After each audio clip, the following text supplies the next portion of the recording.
हर हर महादेव। दोस्तों, शनि त्रयोदशी व्रत कथा। गंगाचार्य जी ने कहा कि हे महामते, आपने शिव शंकर प्रसन्न करने हेतु समस्त प्रदोष व्रत का वर्णन किया है। अब हम शनि प्रदोष विधि सुनने की इच्छा रखते हैं, सो कृपा करके सुनाइए। तब सूत जी बोले, हे ऋषिय, निश्चयात्मक रूप से आपका शिव पार्वती के चरणों में अत्यंत प्रेम है। मैं आपको शनि त्रयोदशी के व्रत की विधि बतलाता हूँ, सो ध्यान से सुने। पुरातन कथा है कि एक निर्धन ब्राह्मण की स्त्री दरिद्रता से दुखी हो शांडिल्य ऋषि के पास जाकर बोली, हे महामुने, मैं अत्यंत दुखी हूँ, दुख निवारण का उपाय बतलाइए। मेरे दोनों पुत्र आपकी शरण है। मेरे ज्येष्ठ पुत्र का नाम धर्म, जो कि राजपुत्र है, और लघु का नाम शुचिव्रत है। हम दरिद्र हैं, आप ही हमारा उद्धार कर सकते हैं।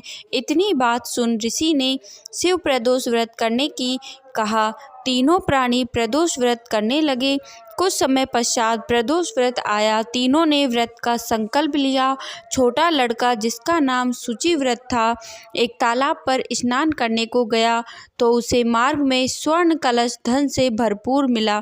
उसको लेकर वह घर आया। प्रसन्न हो माता से कहा कि हे माँ, यह धन मार्ग में प्राप्त हुआ है। माता ने धन देखकर शिव महिमा का वर्णन किया।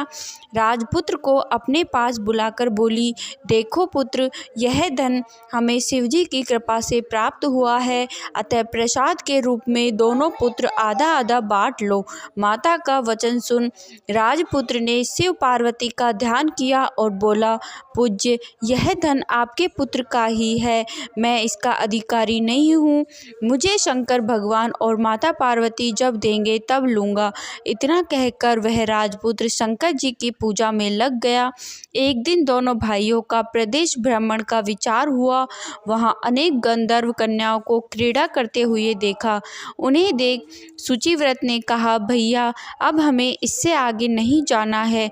इतना कह शुचिव्रत उसी स्थान पर बैठ गया, परंतु राजपुत्र अकेला ही स्त्रियों के बीच में जा पहुंचा।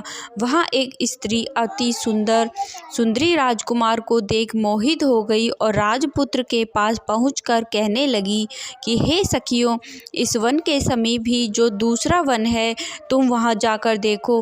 भांति भांति के पुष्प खिले हैं, वहां सुहावना समय है, उसकी शोभा देखकर आओ। मैं वहीं बैठी हूँ, मेरे पैर में बहुत पीड़ा है। ये सुन सखी दूसरे वन में चली गई। वह सुंदर राजकुमार की ओर देखती रही। इधर राजकुमार भी कामुक दृष्टि से निहारने लगा। युवती बोली, आप कहाँ रहते हैं? वन में कैसे पधारे? किस राजा के पुत्र हैं? क्या नाम है? राजकुमार बोला, मैं विदर्भ नरेश का पुत्र हूँ, आप अपना परिचय दे। युवती बोली, मैं विद्रविक नामक गंधर्व की पुत्री हूँ, मेरा नाम अंशुमति है। आपकी मनस्थिति को जान लिया है कि आप मुझ पर मोहित है। विधाता ने तुम्हारा और हमारा संयोग मिलाया है। युवती ने मोतियों का हार राजकुमार के गले में डाल दिया। राजकुमार हार स्वीकार करते हुए बोला कि हे भद्री, मैंने आपका प्रेमोपहार स्वीकार कर लिया है, परंतु मैं निर्धन हूँ। राजकुमार के इन वचनों को सुनकर गंधर्व कन्या बोली कि मैं ऐसा कह चुकी हूँ, वैसा ही करूँगी, अब आप अपने घर जाएं। इतना कहकर गंधर्व कन्या सखियों से जा मिली। घर जाकर राजकुमार ने शुचिव्रत को सारा वृत्तांत कह सुनाया।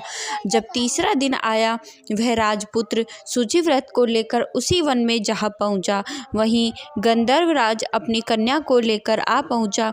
इन दोनों राजकुमारों को देख आसन ने कहा कि मैं कैलाश पर गया था। वहाँ शंकर जी ने मुझसे कहा कि धर्मगुप्त नाम का एक राजपुत्र है, जो कि इस समय राज्य विहीन निर्धन है, मेरा परम भक्त है। हे गंधर्वराज, मैं उसकी सहायता करो।